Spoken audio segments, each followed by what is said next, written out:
विद्येविना मती गेली, मतीविना नीती गेली, नीतीविना गती गेली, गतीविना वित्त गेले. म्हणून विद्या म्हणजे शिक्षण आयुष्यात महत्त्वाचं असतं आणि त्याहूनही महत्त्वाचा असतो तो म्हणजे शिक्षण देणारा शिक्षक.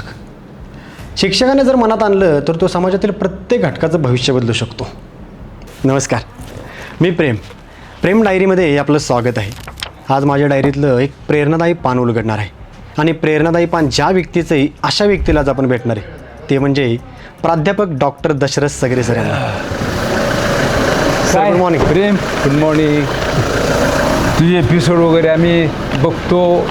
आमच्या कॉलेजचे चांगल्या प्रकारे रिलेशन मेंटेन केलेलं आहे. प्रसिद्धी चांगल्या प्रकारे होते. बस बस बस. सर आजपर्यंत आपण बरेच वेळा भेटलोय. हो हो. कामाच्या गप्पा बऱ्याच मारल्यात आपण. हो. पण आज मला कामाबद्दल तर बोलायचंच आपल्या, पण मला थोडं आपला जीवन प्रवास जाणून घ्यायचा होता. बर. सर आपलं गाव बार्शी ना? हां, आता बार्शी तालुक्यातलं पानगाव माझं गाव.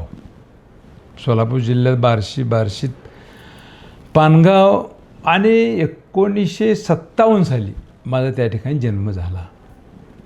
आणि जन्म झाल्यानंतर 1-2 वर्षाचं असताना, 1.5 ते 2 वर्ष असताना आई वारली. आणि नंतर मग त्याच गावामध्ये बहीण दिली होती. बहीण, मावशी अशाने माझा पुढं सांभाळ केला. तिथंच प्राथमिक शिक्षण झालं. तसा आधार म्हणून असं नव्हता जवळीक, मी काय करतो किंवा असं कंट्रोलिंग नव्हतं. पण एक आजोबा आमचे होते, त्याला जरा आम्ही घाबरायचो आणि प्राथमिक शाळेमध्ये जायचो. आणि नंतर शाळा बी जी अशी करायची की सुटले की गुरं राखायची, भरण्याच्या अगोदर गुरं राखायची. आणि थोडक्यात पहिल्यापासूनच शेती सवय, कामाची सवय लागत 10वी-11वीपर्यंत. 10वीला गेलो, नंतर वडील वारले. आणि नंतर असा प्रवास कसा तरी 11वी काम करून लोकांची मदतीनं, भावाच्या बहिणीच्या मदतीनं यशस्वी झाल्यावर करायचं काय. सर्वजण म्हणले आपली शेती आहे, गुरं बैल अजून वाढवू, म्हशी वाढवू, पुढं जाऊ. पण माझ्या डोक्यात आलं की आमचे घरातली सर्व अडाणी आहेत, ह्यात कोणी शिकलेलं नाही. जर आपण नाही शिकलो तर हे आयुष्यभर असं राहील. पण मी काही करून बार्शीला गेलो. मामासाहेब जगदाळेंचं नाव ऐकून होतो आणि त्यांच्यामध्ये योजना होती, कमवा आणि शिका, तिथंच काम करा आणि नंतर तुम्ही कॉलेज करा. राहायचं, जेवायचं आणि कॉलेज करायचं अशा प्रकारचं ते व्यवस्था होती. हे कुठं बार्शीत का? बार्शीमध्ये. पानगावून बार्शीला गेलो मी. गेल्यानंतर मी त्या ठिकाणी कमाव शिकामध्ये राहून, म्हणजे त्यांचं शेतातलं काम करायचं कधी, लायब्ररीचं काम करायचं कधी, बोर्डिंगमधलं काम करायचं. असं करत मग त्याच्या ह्याच्यामध्ये आम्हाला डॉक्टर मामासाहेब जगदाळे आम्हाला काय करायचे, शिक्षण द्यायचे, राहायची सोय करायची. मग यांच्यात प्रेरणेनं आम्ही शिकलो, ग्रॅज्युएट झालो. आम्ही ग्रॅज्युएट झालो 1974-75ला. आणि त्यावेळी तुमचे कोणाचे जन्म बी नसतील, पण आम्ही त्यावेळी ग्रॅज्युएट झालो. पण मामाचा हात नेहमी असायचा.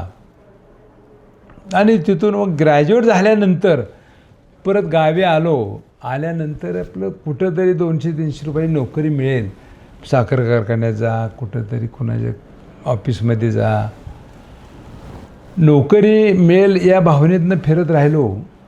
मग मला साखर कारखाना आमच्या वैराग एक गाव होतं जवळ, त्या ठिकाणी म्हणले तुम्हाला घेऊया, 200 रुपये पगार देऊ. पण त्या ठिकाणी काय घेतो म्हणले, पगार ठरला, मी ॲग्री झालो. पण ऐन वेळेत जागा कॅन्सल झाली, ती नोकरी काही मिळाली नाही. नंतर काय करायचं ठरवलं. मग त्यावेळेस आमचा तुळशीदास जाधव गुरं राखणारा मित्र मला भेटला आणि आम्ही दोघंजण कोल्हापूरला आलो. त्यावेळेस मी म्हणलं माझी काही परिस्थिती नाही शिकण्याची. पण तिथंही कोणाला कमवायची काही योजना होती. मग त्या योजना जेव्हा आम्ही प्रत्यक्ष गेलो तेव्हा सर्व फुल झाले होते, जागा 60च्या 60 झाल्यानंतर तिथल्या रजिस्टर उषा इथापे आणि कुलगुरू डॉक्टर आपले PG Patil, barrister PG Patil हे रयतचे कर्मी भाऊराव पाटलांचे मानसपुत्र होते. ते कुलगुरू तिथं होते. पण ते म्हणले अरे होतकरू विद्यार्थी आहे, आपल्या जरी 60 जागा पूर्ण झाल्या तरी 61 जागा त्याला द्या आणि ॲडमिशन घेऊन टाका म्हणले त्याचं. आणि माझं मग कामो शिकत ॲडमिशन झालं. आणि त्या ठिकाणीसुद्धा लायब्ररीत काम कर, युनिव्हर्सिटीच्या शेतात काम कर. मग त्यामध्ये आम्हाला MAचं शिक्षण द्यायचे. MA मी झालो 78-79 झाले. झाल्यानंतर 80ला परत BPED करण्यासाठी बार्शीला आलो परत मामापाशीच. तेव्हा मामा होते काहीतरी 80 वर्षाचे होते, 79-80 वर्ष. आणि त्यावेळेस त्या ठिकाणी काठीवर चालत फिरायचे. मी BPED करत होतो आणि फिरत फिरत त्या बोर्डिंगला माझ्याकडनं नळ चालू राहिला आणि मागून मामा जात होते. आणि त्यावेळेस डॉक्टर मामासाहेब जगदाळांनी मला अशी पाठीवरून अशी माझ्या पाठीवर काठी मारली आणि म्हणले अरे नळ बंद कर. आणि त्यावेळेस शिकलो आपण काटकसर कशी असते, काय करायचं. आणि त्यांच्याबरोबर एक रेवळकर अण्णा बरोबर होते आणि म्हणले अरे मामानी काठी मारली, ही काठी नाही प्रसाद आहे म्हणले तुला. आणि तो प्रसाद, ते शब्द मला आठवत होते मामांचे. आणि ते घेऊन पुढं BPED माझं संपलं. नंतर आम्ही आपलं त्या बार्शीत पानगावात राहू लागलो. MA BPED झालो. पुढं काय करायचं असं एकदा आम्ही मित्र बार्शीत बसलो. बसल्यानंतर मला एक केसरी पेपर वाचायला मिळाला. आणि तो पेपर वाचता वाचता त्यामध्ये वॉन्टेड अशी एक जाहिरात दिसली, वॉन्टेड टीचर्स. त्याच्यामध्ये इंग्रजी MA BPED शिक्षक पाहिजे होता. पण नंतर आता MA BPED आणि बार्शीला जागा, आपलं सातारला जागा, इंटरव्ह्यूला जायचं, कसं जायचं काय. मी कधी बार्शी कोल्हापूर ह्याचं कुठं गाव बघितलं नव्हतं, काय नव्हतं. मग तरी आमचे बरोबर असणारे मित्र दिलीप मोहिते, जयकुमार बारंगोळे, बार्शीतले काय आबासाहेब ढगे, ही मित्र म्हणले असं कर तू जा सातारला. मग सर्वांनी मला एक 10-10 रुपये गोळा करून एक 40 रुपये मी घेतले. 81ची कथा, 81 मे महिना होता. आणि ते पैसे घेऊन मला स्टँडवर सोडायला आले. त्यावेळेस बार्शी सातारा हे 15 रुपये तिकीट होतं एसटीला. मग रात्री एसटी तिथनं निघायची रात्री काहीतरी 9-10 वाजता आणि 2:30 वाजता ती पंढरपूर मार्गे सातारला पोहोचायची. पहिली वेळ माझ्या आयुष्यातील, पहिल्यांदा सातारला आलो 81च्या मे महिन्यात. एवढा म्हणजे बार्शी टू सातारा मोठा प्रवास पहिल्यांदा केला. सातारा पहिल्यांदाच बघितलं 81च्या मे महिन्यामध्ये. आणि इंटरव्ह्यूला रात्री 2:30ला एसटी पोचली स्टँडवर. आणि पोचल्यानंतर आता इंटरव्ह्यू तर सकाळी 10 वाजता, उन्हाळ्याचे दिवस होते. मग मी म्हणलं तर आपण स्टँडवरच झोपूया, आता कुठं जायचं. 2:30 वाजता जाणार कुठं आपल्याला ते पैसे तर कुठं होते. त्यातले 15 रुपये एसटीला, 25 रुपये खिशात राहिले माझ्या. जायचे परत 15 रुपये ठेवावे लागले. मग रात्री 2:30 वाजता मी तिथंच झोपलो बाकड्यावर. सातारा स्टँड चांगलं होतं त्यावेळेससुद्धा ना, आता बी आहे. मग झोपल्यानंतर एक 5-6ला तिथले वॉचमन म्हणा हे उठवाय आले, उठा म्हणले, गाड्या लागल्या आहेत वगैरे. हे त्यांना म्हणलं मला कुठं जायचं नाही, म्हणलं मला इथंच थांबाय.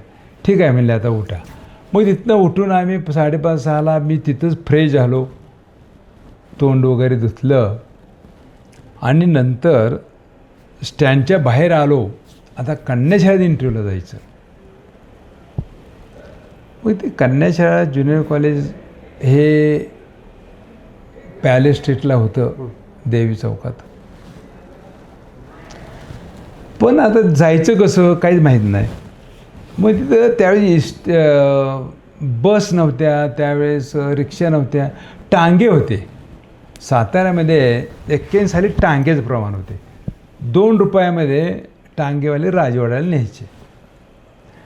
मग त्यावेळेस आम्हाला पहिल्यांदा 8:30-9ला त्याने बरोबर 2 रुपये घेतले आणि त्यावेळेस मग टांगेतनं मी आलो कन्याशाळा सातारा, महर्षी कर्वे अण्णाची ती संस्था. मग आल्यानंतर तिथं आता मला तर कपडे बदलायचे. रात्री प्रवासामध्ये पायजामा शर्ट, आता ते इंटरव्ह्यूला वेगळा ड्रेस मला घालायचा होता, तर बदलायचे कपडे कुठं, हा एक प्रश्न माझ्यापुढे होता. मग माझ्यासमोर जे एक अजून ते दुकान आहे बघा, इंडिया हेअर कटिंग सलून, त्यावेळेस हन्मा, आता ती मुलं चालवतात, तेव्हा हन्मा म्हणून माझा एक चांगला मित्र झाला होता. तर मग त्यांच्या दुकानात गेल्यानंतर म्हणलं दाढी करायची आहे. म्हणलं असं ठीक आहे. 50 पैसे दाढी असायची त्यावेळेस. मग आम्ही त्या ठिकाणी गेल्यानंतर दाढी वगैरे केली. मग मला म्हणलं अहो कपडे इथं बदली चालतील का? म्हणलं बदला म्हणला. मग मी पॅन्ट शर्ट घातला आणि ते सर्व हँडबॅगमध्ये गुंडाळून ठेवलं आणि जरा तिथं फ्रेश झालो. आणि नंतर मी समोरच कन्याशाळा होती, त्यांच्याशी थोड्या गप्पा मारल्या आणि कन्याशाळेमध्ये गेलो. तिथं गेल्यानंतर इंटरव्ह्यूला पाहिलं किती लोक आलेत. 10-12 लोक तिथं होते ज्युनियर कॉलेजच्या इंटरव्ह्यूसाठी. मग मी 10-12 लोकांमध्ये बघत होतो इथं MA BPED कोण आहे का. तर त्यातले 11 लोक म्हणले आम्ही MA BEd आहे, BPED नाही. लकीली मी एकटाच MA BPED होतो आणि मला थोडंसं वाटलं, आशा वाटली की आपला नंबर लागेल. आणि मग इंटरव्ह्यूला आम्ही आत बोलावलं. सर्वांची इंटरव्ह्यू झाल्यानंतर माझा नंबर आला. मी गेलो तेव्हा अरुण गोडबोले आमची इंटरव्ह्यूला होते. आता ते बिचारे नाहीत. म्हणजे कन्याशाळेमध्ये त्या अरुण गोडबोलेची सारे चेअरमनशिप वगैरे होते. संस्था खरी पुण्याची, पण लोकल हे या ठिकाणी टंगसाळे सर, अरुण गोडबोले हे वगैरे सर्व पाहत होते. मग माझे इंटरव्ह्यू त्यांनी घेतल्यानंतर त्यावेळेस मला म्हणले ठीक आहे आम्ही तुम्हाला कळवू. सिलेक्शन वगैरे काही सांगितलं नाही. मग नंतर कन्याशाळेतनं मी चालत पर स्टँडवर आलो. आता गाडी मला 2:30 वाजता होती, 11ला इंटरव्ह्यू संपली. मग चालत आलो आणि स्टँडवर मग बरोबर 1 वाजता बरोबर भाकरी बांधून आणल्या होत्या, भाजी आणली होती, जेवलो, पाणी पिलो स्टँडवर आणि नंतर 2:30 वाजता STनं परत मी 15 रुपये तिकीट काढून परत बार्शीला गेलो. आता सर इंटरव्ह्यू दिल्यानंतर त्याचं कन्फर्मेशन तेव्हा कसं कळायचं का पत्राद्वारेच? त्यावेळेस पत्राद्वारेच. म्हणजे त्याने सांगितलं तुम्हाला कळवतो. आणि नंतर आम्ही गेलो. पण 4 दिवसांनी पत्र आलं, you are selected as a lecture for junior college, असं त्यांचं ऑर्डरच. आणि तुम्ही 8 जूनला जॉईन व्हा असं पत्र आलं. एवढे फास्ट प्रोसेस झाली? हो, कारण 8 जूनला शाळा होत्या आणि 25-26 मेला इंटरव्ह्यू झाल्या होत्या. त्यामुळे त्यांना डिसिजन घ्यावा लागत होता. आता हा प्रवास म्हणजे आता थोडं तुम्ही बालपण सांगितलं, बालपण तुमचं खडतर आहेच, तुमच्या सांगण्यावरून कळतं आहे, पण मेहनत आणि चिकाटी तुम्ही काही सोडली नाही. तुम्ही बोलता बोलता जगदाळे मामांचं नाव घेतलं आणि आता बरेच वेळा आपण एकत्र भेटलोय तेव्हा तुम्ही जगदाळे मामांचं नाव घेता आलंच आहे. आज पुन्हा एकदा तुम्ही जगदाळे मामांचं नाव घेतलं. जगदाळे मामांचं जसं तुम्ही आता योगदान सांगितलं मला की तुमच्या आयुष्यातलं काय आहे, हो, अजून सांगायचं झालं तर जगदाळे मामा तुमच्यासाठी एका वाक्यात कोण आहेत? टर्निंग पॉईंट आहेत माझ्या जीवनातले. म्हणजे ते नसते तर आम्ही घडलोच नसतो, कारण आम्ही शिकलो बी नसतो पुढं त्यांच्या कॉलेजमुळं. त्यांचे कॉलेज होतं म्हणून आम्ही शिकलो, पुढं गेलो. आणि त्यांची स्फूर्ती की त्या माणसानं ह्या लोकांसाठी संपूर्ण घरदार, मिसेस, त्यांची पत्नी त्यांना सोडून मुलांना शिकवण्यासाठी बार्शीला आले.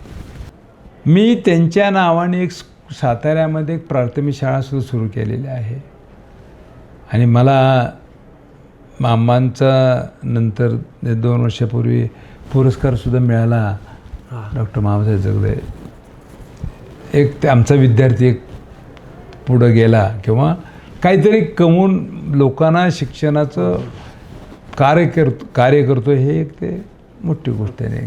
आता ज्या दिवशी आपल्याला जॉईनिंग लेटर आलं हां, तेव्हा घरच्यांची काय प्रतिक्रिया होती आपल्या? मी बार्शीला होतो आणि जॉईनिंग लेटर पानगावला मिळालं. मुक्काम पोस्ट पानगाव, गावी गेलं. तर थोरल्या भावाला आनंद एवढा झाला, अरे ह्याला नोकरीची ऑर्डर आली. थोरला भाऊ दाखवत फिरायला लागला, आमच्या भावाला ऑर्डर आली ते. आणि विशेष म्हणजे तो भाऊ पत्र घेऊन मला हुडकत बार्शीला आला. तेव्हा बार्शी तसं तालुका जरी मोठा असला, लोकसंख्या कमीच होती, पण त्याला असं माहिती असायचं मी त्यांचं मोहिते किंवा ते जयकुमार बारंगाव ह्यांची घरं ह्या दोघांच्या तिथं असणार, मी किंवा कॉलेजवर असणार. हुडकत आला, म्हणलं अरे पत्र बघ आले, ऑर्डर आले. मग त्या दिवशी सर्व मित्र, आमचा आनंद उत्सव, गावासाऱ्या उत्सव. कारण ज्युनियर कॉलेजला प्राध्यापक म्हणजे मोठी नोकरी त्यावेळेस. जरी त्यावेळेस पहिला पगार मला 860 रुपये मिळाला. मी ज्यावेळेस परत नोकरीवर आलो जून 8ला, तर पहिला पगार मला 860, पण तो सुद्धा मोठा. मी 200 रुपयांनी तयार झालेलो नोकरी कराया. म्हणजे बरं झालं त्यांनी नोकरी दिली नाही, मी चांगलंच म्हणतोय तो. ते इथं येऊन मला हे नोकरी करायची संधी त्यावेळेस मिळाली. तर सर, आता आपली शिक्षक म्हणून नियुक्ती झाली, हो हो, त्या दिवशीचा पहिला दिवस, पहिला वर्ग आणि पहिला तास आठवतोय का? हो हो हो हो. पहिल्या दिवशी मी कन्याशाळेत गेलो. कन्याशाळा आणि इंग्लिश स्कूल हे त्या काळातल्या मोठ्या शाळा साताऱ्यातल्या. त्यावेळेस आमचं कॉलेज सकाळी ज्युनियर कॉलेज 7:30ला भरायचं.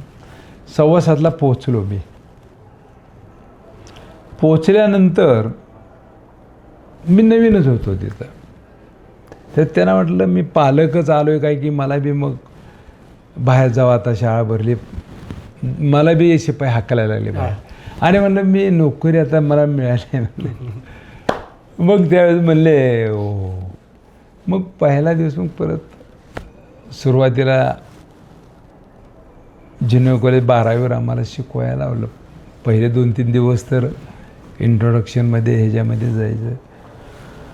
पण एक भेद, अरे एवढ्या मोठ्या शहरात पानगावचा मुलगा जिल्ह्या ठिकाणी आलो आहे, हे थोडंसं मलाही टेन्शन, भीती राहायची. ह्या रूममध्ये जाऊ का, इथं पाय टाकू का. म्हणजे जसं एखाद्या वेळेस म्हणजे ग्रामीणमधला मुलगा एखादा कसा शहरात गेल्यानंतर होतो, थोडं दबकत अगदी. हे नक्कीच हे प्रत्येक जीवनामध्ये येतंच. आणि जरी आलं तरी त्याला सामोरे जाऊन पुढं जावं, हे एक मी संदेश या निमित्तानं देतो. ओके.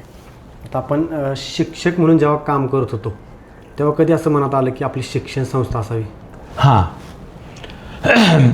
शिक्षक म्हणून काम केल्यानंतर काय होतं, एक माझ्या मनात 2 गोष्टी होत्या की आपण एक समाजासाठी काय करावं, आणि दुसरी गोष्ट माझ्या घरी भाऊ बहिणी इतक्या गरीब होत्या, मोलमजुरी करणं, शेती करणं, गुरं राखणं, आणि त्या ठिकाणी त्यांना काहीतरी करावं अशी एक भावना माझ्या मनामध्ये होती. म्हणून मी शिक्षण संस्था किंवा हे काढण्यापूर्वी आपण एक उत्पन्नाचं साधन, काहीतरी बिझनेस किंवा काहीतरी एक पैसे मिळवण्यासाठी केलं पाहिजे. म्हणून मी माझं कॉलेज संपल्यानंतर मॉर्निंग कॉलेज सकाळी 7:30 ते 12:30-1ला मी संपलो की तिथून पुढं मी 1-2 मुलीची शिकवणी घेत होतो. आमचे मित्र नाना पाटील मला भेटले. मी जिथं भाड्यानं माचीला राहत होतो आणि त्या ठिकाणी नाना पाटील माझे मित्र बनले येता जाता त्यांच्या घराहून जाण्यामुळं. ते म्हणले अहो तुम्हाला 12:30 पुढे काय उद्योग नाही म्हणले, तुम्ही माझ्या मुलं शिकवत जावं म्हणले. चालेल म्हणलं. मग काही दिवस शिकवत ती एके दिवशी मला म्हणले तुम्ही असं करा, तुम्हाला एक प्लॉटचा धंदा शिकवतो म्हणले. आणि खरोखर त्याने 3 एकर लँड खरेदी केली, माझ्या हवाली केली. म्हणले हे तुम्ही येणे करा, प्लॉट पाडा, विका, सर्व करा म्हणले. आणि खरोखर मी उत्तम एवढं केलं, चांगलं लोकांना प्लॉट दिले, अभ्यास एवढा झाला. मग त्यातनं नाना पाटील म्हणले तुम्हाला काय बक्षीस देऊ. बरं तुम्ही काय द्यायचं ते द्या म्हणले. मग त्याने एक मला 1.5 गुंठ्याचा प्लॉट बक्षीस दिला 82-83ला. पहिला व्यवहार केला म्हणून. हो केला म्हणून. हे 3 एकर तुम्ही येणे केलं, खपवले, लोकांना विकले म्हणून मला एक प्लॉट बक्षीस दिला. पण माझा फायदा काय झाला, मी त्यातला ज्ञानी बनलो. येणे कसं करायचं, माझा अभ्यास झाला भरपूर. त्यामुळे लोकांना वाटायला लागले सगळे सरनेच हे प्लॉट पाडले, सगळे सर याचे मालक आहेत. नाना पाडते आडत राहिला आणि मीच फेमस झालो. त्यामुळं जवळचे शेतकरी यायला लागले की अहो आमची लँड घ्या, प्लॉट पाडा. मग मी माझा तो प्लॉट दिला, विकला लगेच 15,000ला. बघा 83-84ला तो विकला. आणि पहिली सोसायटी कोंडव्यात काढली विघ्नहर्ता म्हणून. आणि ती सोसायटी ती सोसायटी नानांच्यामुळं काढली विघ्नहर्ता आणि ते समोर विघ्नहर्ता मी परत काय केलं, हे प्लॉट विकून सुरुवात केली. ते मग त्या 2-2.5 लाख मिळाले. 83-84ला 2-2.5 लाख म्हणजे लईच भरपूरच मिळाले. मग घरी मला भावासने पाठवावं लागायचे, त्यांचे बी मग मला डेव्हलपमेंट करायची. मग प्लॉटचा धंदा जी सुरू केला, जी करत 100-200 सोसायटी केल्या. प्लॉटचा धंदा करत मी पुण्यात सहज असंच माझं येणं जाणं असायचं. त्या ठिकाणी पतंगराव कदम, धाकटे बंधू सुभराव कदम यांची माझी मैत्री झाली. झाल्यानंतर मग पतंगराव, शिवाजीराव ह्यांच्याकडं मला घेऊन जायचे, बसायचो. मग पतंगराव मला एकदा बोलत म्हणले अहो ही प्लॉटचा धंदा काय ते शिकवा त्याला. म्हणले तुम्ही सातारला करताय. आणि त्यावेळेस सुभरावने म्हशी पाळल्या होत्या 200. म्हणले म्हशीन गुरं असलंच करायला रे म्हणले, ह्याला काय तर धंदा तुम्ही शिकवा. मग मी सुभराव आमची वय सेम होती. मग सुभरावला घेऊन आम्ही पुण्यात 1-2 साईड बी केल्या होत्या. मग सुभराव मला म्हणायचे अरे आमचा भाऊसुद्धा शिक्षक होता. पतंगराव सुरुवातीला शिक्षक होते. बरं. रयतमध्ये साधना विद्यालय हडपसरला होते शिक्षक. म्हणले माझा भाऊ सुभराव म्हणजे 7वा भाऊ बरं का पतंगरावचा. ते 7 भाऊ. सर्वात लहान सुभराव. तर सुभराव मला म्हणले आमचा भाऊ शिक्षक आणि त्यानं एवढी मोठी संस्था उभा केली, तुम्ही तर म्हणले ज्युनियर कॉलेजला प्राध्यापक आहात, तुम्हाला म्हणले या ठिकाणी ही संस्था जशी काढली तशी तुम्ही त्या ठिकाणी कार साताला काढत नाही म्हणले. तुम्ही आमच्या भावाने म्हणले संस्था उभी केली, भारती नगर स्थापन केलं पुण्यासारख्या ठिकाणी, आणि तुम्ही सातारला काढा ना म्हणले. असे मला वाक्य म्हणले ते. आणि मला वाटलं आई मला म्हणत होती नेहमी की ही आम्ही 4 भाऊ, हे कुणी शिकले नाहीत म्हणले, हे धाकटा पोरगा तरी शिकावा. आणि मी खरं तिच्या मावशीनं मला सांगितलेलं की तुझी आई मारताना म्हणली तू शिकत राहावं. आणि म्हणून मी शिकत राहिलो.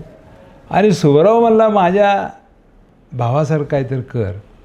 आणि म्हणून मी काय पुण्यातले काय इथले काय पैसे मिळवून ही शिक्षण संस्था एक बालवाडी हायस्कूल सुरू केलं. सुरुवातीला 9-10 मुलावर सुरुवात केलेली 15,000 मुलं आज शिक्षण घेतात.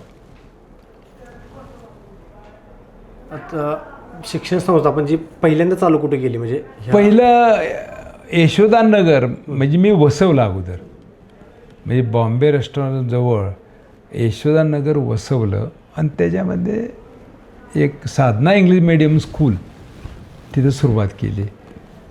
बालवाडी, लहान गट, मोठा गट, परत पहिली असुरं करत करत ते हायस्कूल चांगलं चाललं. परत मराठी माध्यमाच्या 2-3 शाळा माझ्या संस्थेला मिळाल्या, ज्युनियर कॉलेज चालू केलं. असं करत करत मग ही कॅम्पस एक मोठं कायदे करावं आणि त्याही सुरू चालू असताना सुब्राव मध्येच वारले.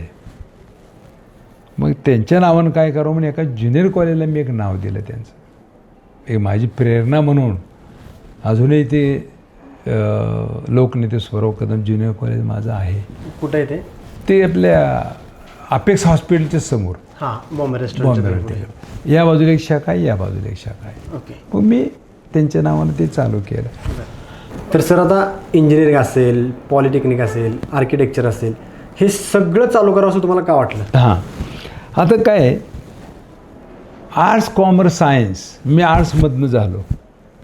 हे विद्यार्थी फक्त नोकरी हुडकतात आणि नोकरी लागत बी नाहीत. इतकी बेकारी संख्या वाढली होती त्यावेळेस. पण फार्मसी इंजिनिअरिंगची मुलं ताबडतोब बिझनेस किंवा नोकरी मिळत होती. मग मी विचार केला की मुलांना व्यवसायपूरक किंवा नोकरीपूरक ताबडतोब तो पायावर उभा राहायला पाहिजे, हा उद्देश एक माझ्यासमोर होता. आणि म्हणून मी एक व्यवसायपूरक, त्याला आपण काय म्हणतो, एक प्रोफेशनल कोर्सेस त्याला आपण म्हणतो, असे की माझ्या डोक्यात होतं की मुलं उभी राहावी. आणि म्हणून मग हे टेक्निकल सुरू केलं मी. ओके. आता सर एखादी चांगली गोष्ट उभी करायची म्हटलं की अनेक अडचणी येतात. येतं. तर अशा आपण सुरुवात करताना काय अडचणी आल्या होत्या का? काय झालं, पहिल्यापासून एक प्रामाणिक काम, हेल्पफुल नेचर. मी आजपर्यंत एवढं कामं केलं, एकही माझी केस कोर्टात नाही, एकही वैरी माझा कुणी नाही, म्हणजे शत्रू कुणी नाही. म्हणजे अशा प्रकारे जीवन जगलं. ह्याचं कारण म्हणजे मी नेहमी दुसऱ्याला चांगलं म्हणणं. आणि आर्थिक अडचणी एखादा मोठा व्यवसाय करत असताना येत असतातच. आणि नेहमी कुठेही कुठल्याही बाबतीमध्ये की त्यागाशिवाय म्हण किंवा एखादं टेन्शन म्हण, याच्याशिवाय सक्सेस नाहीच. तुम्ही एखादा जरी विचार केला की बाबा मला काही न घेता मला मोठं व्हायचं आहे, होऊ शकणार नाही. तुम्हाला वाईट प्रसंग यायलाच पाहिजे, तुम्हाला फाईट करावी लागतेच. मला असं भरपूर फाईट करावं लागल्या. त्या मला ह्या दोन्ही राजे लोकांनी प्रचंड सहकार्य केलं. शिवेंद्रबाबा असतील, उदयनराजे असतील, ह्या लोकांचं कधीच, हे दोघेही, यशोदा हे माझं कॉलेज आहे, हे म्हणणारे 2 राजे आहेत. ह्या राजांची मला फार इन्स्पायरेशन. काही अडचण आली तरी राजे लोकांनी मला फार मदत केली. शिक्षक म्हणून काम करत असताना किंवा आता एक संस्थापक म्हणून काम करत असताना ह्या दोन्हीत तुम्हाला जास्ती काम कोणतं आवडते? हां, आता मी मनात असं म्हटलं होतं की नोकरीला मिळेना, कुठं तर आपल्या शिक्षाही नोकरी मिळाली तर बरं होईल. मिळाली नोकरी. मिळाल्यानंतर मी म्हणजे ज्युनियर कॉलेजला प्राध्यापकच होतो. परत वाटलं प्राचार्य व्हावं, प्राचार्य बी झालं, उपप्राचार्य बी मिळाला. नंतर वाटलं आलं त्या संस्थेत संचालक व्हावं, त्या संस्थेने मला संचालक म्हणून मी घेतलं. परत वाटलं संस्था काढावी आपण, संस्थाही काढली. म्हणजे हे सर्व 4 गोष्टीतनं मी गेल्यानंतर परत माणसाला वाटतं शिक्षकच लय बरं होतं. माणूस म्हणजे त्याच्या आशा काही थांबत नाही त्या. पण संस्थेमध्ये मी माझा शिक्षकाचं पार्ट ठेवतो. मुलं घडवणे, त्यांचं रिझल्ट, त्यांची नोकरी, या 2-3 गोष्टी फार प्रचंड. आज मी अभिमानानं सांगतो, माझ्या कॅम्पसमध्ये 80 डॉक्टरेट मंडळी काम करतात. 80 लोक PhD होल्डर आहेत. आणि त्या लोकांना एक मानाचं स्थान तर आहेच, पण ती विद्यार्थी घडवतात. आज माझ्यापासून एखादा विद्यार्थी बाहेर नुसतं सर्टिफिकेट घेऊन पळत नाही, नोकरी कुठल्या तर कंपनी लागलेला असतो. मग MBA असो, MCA असो, BTech असो, फार्मसी असो, आर्किटेक्चर असो, पॉलिटिक्सचं असो, या सर्वांना जवळजवळ 250-300 कंपन्या आमच्या इथं येतात आणि मुलांना घेऊन जातात. आज जवळजवळ 25-26 जिल्ह्यातनं मुलं इथे शिकायला येतात. इतकंच काय तर काही बाहेर राज्यातले आहेत, काश्मीरचा होता, बिहारचा होता, काही गुजरातची होती मुलं. अशी मुलंसुद्धा आपल्या कॅम्पसमध्ये आहेत. कारण हॉस्टेल उत्तम प्रकारे आहे. बॉईज हॉस्टेल वेगळं आहे, गर्ल्स हॉस्टेल वेगळं आहे. त्याला चांगल्या सुविधा, चांगल्या प्रकारचं संरक्षण महत्त्वाचं आहे, डिसिप्लिन चांगले आहे. आता सर, शिक्षण संस्था उभी करायची हे पहिलं वाक्य तुम्ही कुणाला सांगितलं? हां,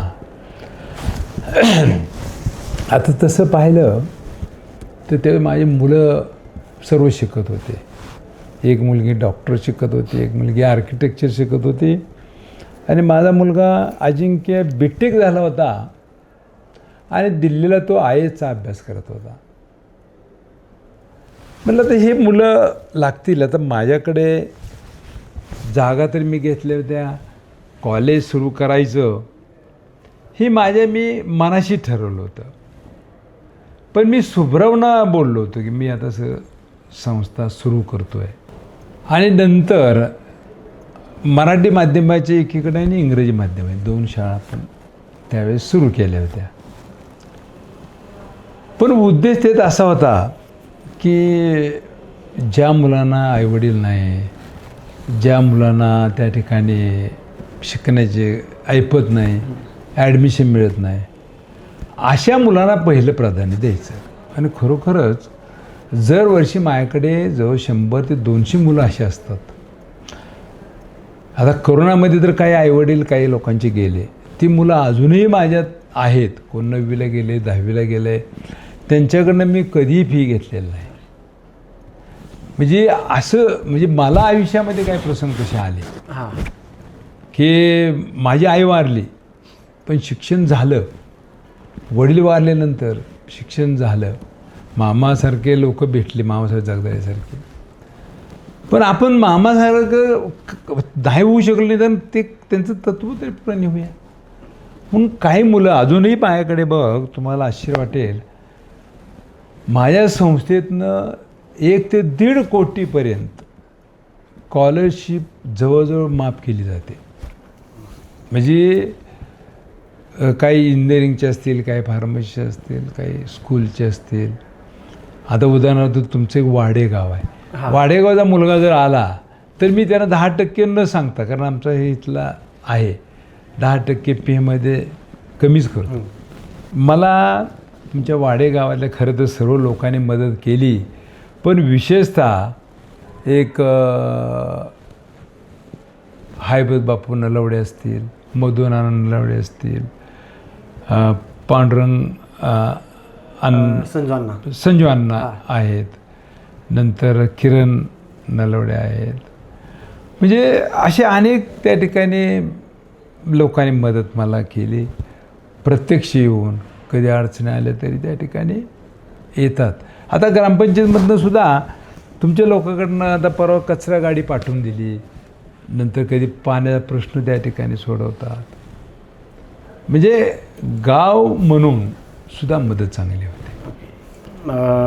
शिक्षण संस्था आपण चालू केली, घरातल्यांना म्हणजे मुलाला असेल, मुलीला असेल किंवा तुमच्या मिसेसला असेल, आपण वेळ कसा देतो? आता आमच्यात कसं झालं आहे, मुलगा तर आता संस्थेमध्ये सतत वाहूनच घेतो. मुलगा इथंच असतो, कन्या इथेच असते, मिसेस सचिव आहेत, त्यामुळे स्कूल व्हिजिट भेटीगाठी एकत्रच काम करतो. घरच्यांना वेळ द्यायचा, म्हणजे संध्याकाळी गप्पा मारणे, ते आम्हाला काय सजेशन देतात, आम्ही त्यांची चर्चा करतो. आणि संस्थेतच सर्वजण एकत्र काम करत असल्यामुळं आमचं अख्खं घर, मुलं, मिसेस, सर्वजण आम्ही या ठिकाणी काम करतो, त्यामुळे एकत्र वेळ जातोच. ओके. आता एवढी मोठी शिक्षण संस्था सांभाळायची, तर त्यामध्ये स्वतःला इन्स्पायर कसं करता? हां, मी मूळ शिक्षक आणि शिक्षण या दोन्ही गोष्टीची आवड एवढी आहे मला, की मला कुठल्या वर्गात काय शिक्षक करतो आहे, चुकीचं का चांगलं, हे मी इथं बसून ओळखतो त्याला. म्हणजे मला इन्स्पायर माझं, मी त्या पेशातनं पुढे गेल्यामुळं आपोआप मला दुसरं काही करमतच नाही. मी जरी बाहेरून पुण्याहून 10ला आलो तरी 11ला एक चक्कर मारून जातोच. म्हणजे आतापर्यंत ऐकलं होतं मी की सर पहिल्यांदा कॉलेजवर आले की पहिला एक राऊंड टाकतात, किंवा बाहेरून तुम्ही कुठून आला तर पहिल्यांदा पुन्हा संध्याकाळी किती लेट झाला तरी कॉलेजला एक राऊंड टाकून गर्ल्स हॉस्टेल असेल, बॉईज हॉस्टेल असेल, हे सगळं बघितल्याशिवाय तुम्ही घरी जात नाही. आता सर हॉस्टेलचा डबा मी घरी घेऊन जातो. मी स्वतः खातो आणि नंतर मी त्यांना सांगतो, आज तू भाजी तिखट केली ते, आज भाजीत कमी मीठ होतं. म्हणजे प्रत्येक दिवशी आपण डबा चेक करतो, घरी नेतोच मी भाजी, माझी डबाही घरी जातोच भाजीचा. मला तरी नाही वाटत असं कोणत्या कॉलेजमध्ये किंवा कोणत्या संस्थेमध्ये असं होतं. हो, डबा जातो, मी खातो, मिसेस खातात, अजिंक्य जेवतो, कधी कधी दुपारी आम्ही जेवायला जातो, कधी सरप्राईजली आमचे लोक जेवायला जातात. आज 1000 लोकांचा रोज स्वयंपाक होतो. सकाळी 1000, संध्याकाळी 1000, आणि अनलिमिटेड, म्हणजे नाश्ता अनलिमिटेड, म्हणजे त्याला काय हे नाही, म्हणजे घरचीच मुलं समजून की. ओके सर, आता यशोदा शिक्षण संस्था हे आपण नाव कशावरून ठेवलं? हां, यशोदा हे माझ्या आईचं नाव. जेव्हा माझा जन्म झाला मी त्या आईचं तोंडसुद्धा बघितलं नाही, पण ती आई आमची मरण्यापूर्वी आमच्या मावशीला म्हटली होती की ह्याला मी पुढं राहील न राहील, पण ह्याला इतकं शिकव, माझी इच्छा आहे की त्यानं इतकं शिकावं आणि त्यानं घर गाव सुधरावं किंवा अनेक लोक साक्षर करावी, आईचं म्हणणं होतं. कारण म्हणले ह्याचे आम्ही 4 भाऊ, हे 3 शिकले नाहीत, ह्यानं तरी शिकावं. मग हे मला मावशीनं सांगितलं 6वी 7वी 8वीत असता, अरे तू शाळेत जात नाही, आई तरी मारता म्हणून सांगून गेली तू शिकलं पाहिजे म्हणून, आणि ते शब्दावर मी शिकत राहिलो. म्हणजे ज्या आई अंगठेबहाद्दर होती, ज्याला शिक्षण काय कळत नव्हतं, ती बाई म्हणते की तू शिकत राहावं, म्हणून मी शिकलो आणि तिचं नाव ठेवलं. म्हणजे आईच्या नावावरून आपण या कॉलेजचं नाव यशोदा ठेवलं. सर, असा कधी प्रसंग आलाय का की बास आता आपण शिक्षक होतो तेच बरं होतं? हां, संस्थेचा व्याप इतका वाढत गेल्यानंतर आनंद त्यात मिळतो. आपण चांगले मेरिटची संस्था, मेरिटचं काम करतो आहे, आनंद मिळतो.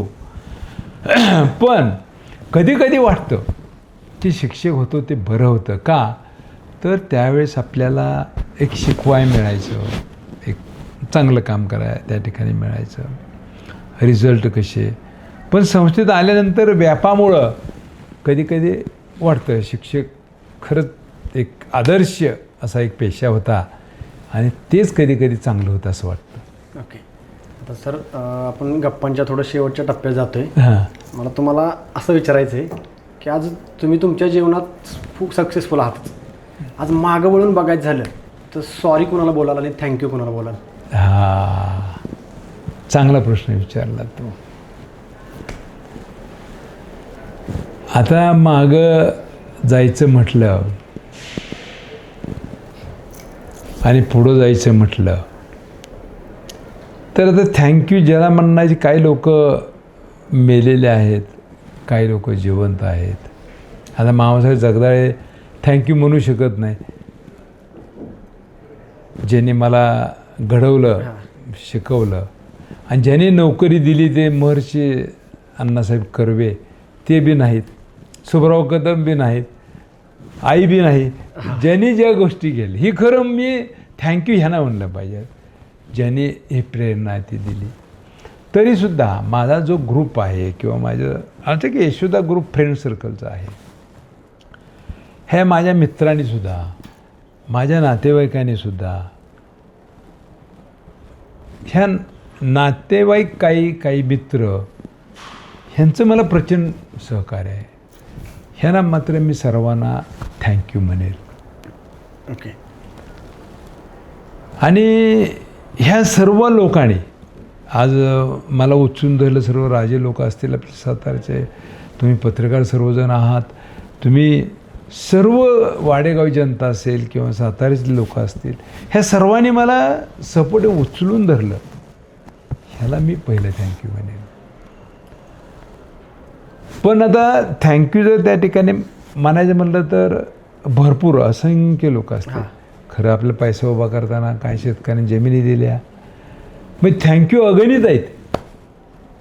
आणि आपल्याकडनं काही नकळत चुका झालेल्या आहेत, त्या मुद्दाम तर आपल्याला घडलेच नाही, त्या सर्व लोकांना आपण सॉरी आहेच तेवढी.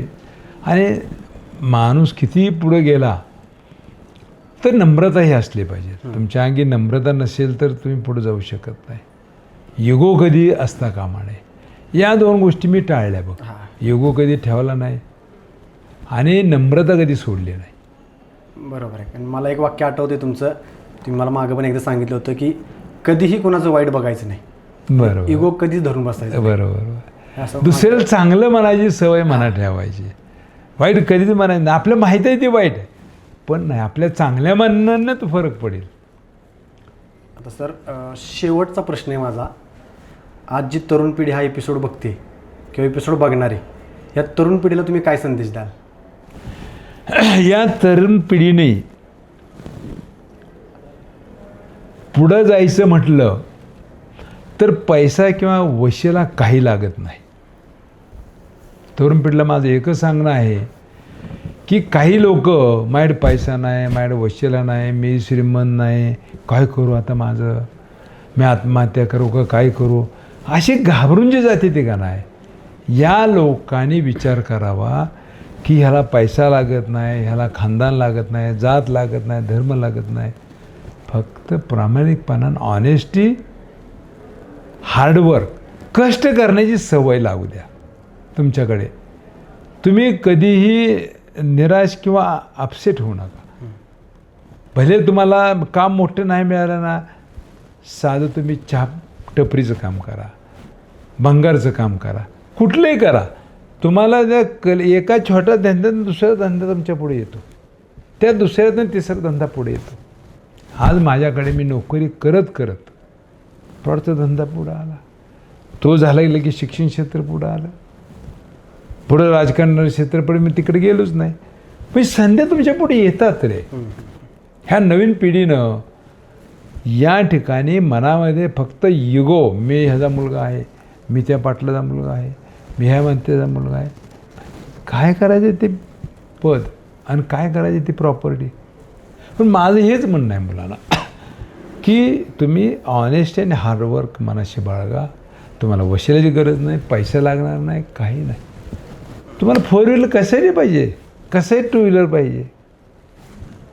प्रगतीसाठी तुम्ही तुमची सायकल, तुम्हाला आश्चर्य वाटेल, मी कन्या शाळेत सुरुवातीला सायकलीवर यायचो, प्राध्यापक झालो. पण मला 81 सालची कथा आहे. पहिला आलेलं कुठं राहायचं म्हणून MIDCत राहिलो.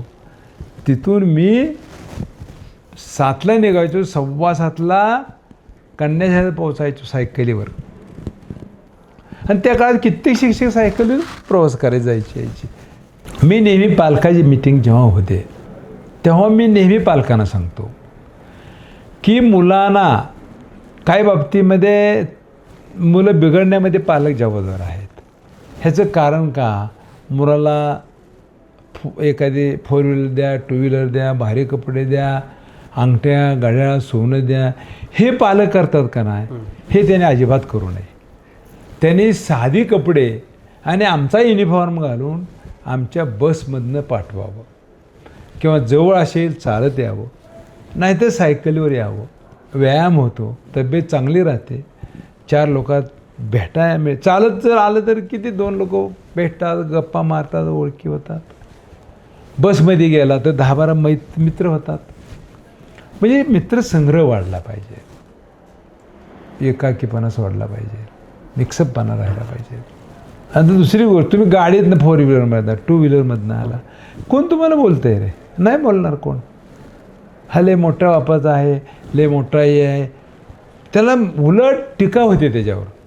पण जो साधेपणाने येतो, साधं बोलतो, प्रेमाने बोलतो, तो ग्रेट ठरतो. आज सर, आजचा प्रवास किंवा आजच्या गप्पा माझ्यासाठी खरंच प्रेरणादायी आहे.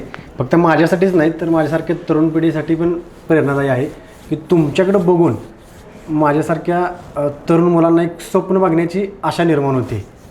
तर तुम्ही आज मला आणि माझ्या प्रेम डायरीला वेळ दिल्याबद्दल धन्यवाद सर. व्हेरी गुड प्रेम. छान आणि उत्तम मुलाखत घेतली. आणि अशाच प्रकारे आपल्या साताऱ्यात अनेक लोक माझ्यासारखे घडलेले आहेत. त्यांचं घेऊन ह्या नवीन पिढीला हा संदेश द्या. ही जी पुढं काही लोक गेले ती किंवा काम करतात, ही लोक कशी आहेत हे बघा. माझ्यापेक्षा अनेक लोकांची उदाहरणं आपल्या सातारा जिल्ह्यातली पुढं गेले भरपूर आहेत. शून्यातनं गेलेत, काही नव्हतं. नक्कीच सर. तर मित्रांनो, आज आपण सगरे सरांचा जीवन प्रवास जाणून घेतला. हा जीवन प्रवास तरुणांना नक्कीच प्रेरणादायी ठरेल.